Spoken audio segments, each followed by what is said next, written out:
ఈరోజు దేవుని వాగ్దానము యెషయా 43వ అధ్యాయము 2వ వచనము. నీవు అగ్ని మధ్యను నడుచున్నప్పుడు కాలిపోవు.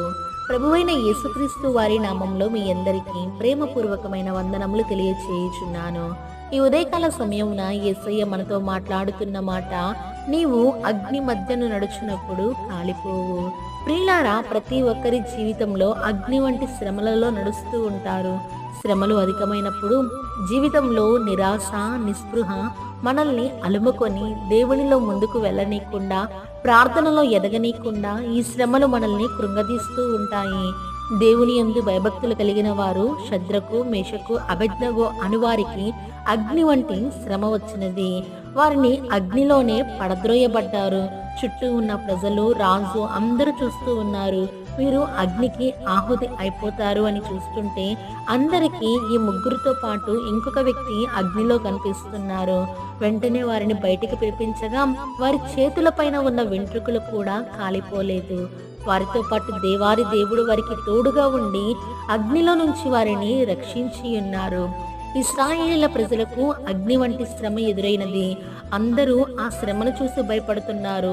ఈ శ్రమలో నుంచి మనం బయటపడలేమో అని నిరసిల్లిపోతున్నారు. దేవుని యందు భయభక్తులు కలిగిన దావీదు ఈ శ్రమ గురించి తెలుసుకొని వెంటనే ఈ శ్రమ నుంచి తన ప్రజలకు విజయం కలగాలని యెహోవా నామము పేరట వచ్చి ఉన్నాడు.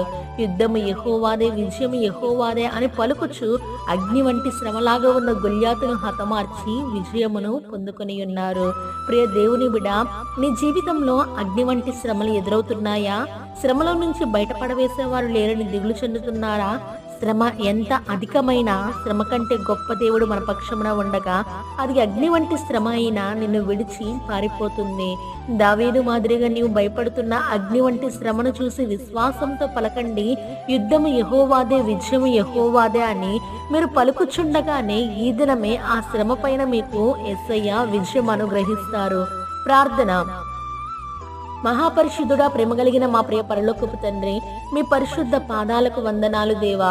మీరు అనుగ్రహించిన ఈ నూతన దినమును బట్టి మిమ్మల్ని స్తుతిస్తున్నాము తండ్రి. ఎంతమంది బిడ్డలు అగ్ని వంటి శ్రమలతో అల్లాడిపోతున్నారో దేవా, వారి జీవితంలో మీరు అద్భుతం చేయండి తండ్రి. అగ్ని మధ్యన మేము నడిచినా కాలిపోము అని చెప్పిన మా తండ్రి, శ్రమల గుండా, కష్టముల గుండా, అనారోగ్యం గుండా వెళ్తున్న మా జీవితాలలో ఈ దినమే ఒక విడుదలను మీరు ప్రకటించండి దేవా. ఈ దినం నీ బిడ్డలు చేయబోతున్న ప్రతి ప్రయాణంలో క్షేమము కలుగ చేయండి తండ్రి. ప్రతి పనిలో విజయం అనుగ్రహించండి తండ్రి. నీ బిడ్డల కుటుంబాల్లో శాంతి, సమాధానం, నెమ్మది, ఐక్యత, ప్రేమ, సంతోషంతో నింపమని యేసుక్రీస్తు నామములో అడిగి వేడుకొనుచున్నాము తండ్రి. ఆమేన్. ప్రభువు కృప మనకందరికి తోడై ఉండును గాక. ఆమేన్.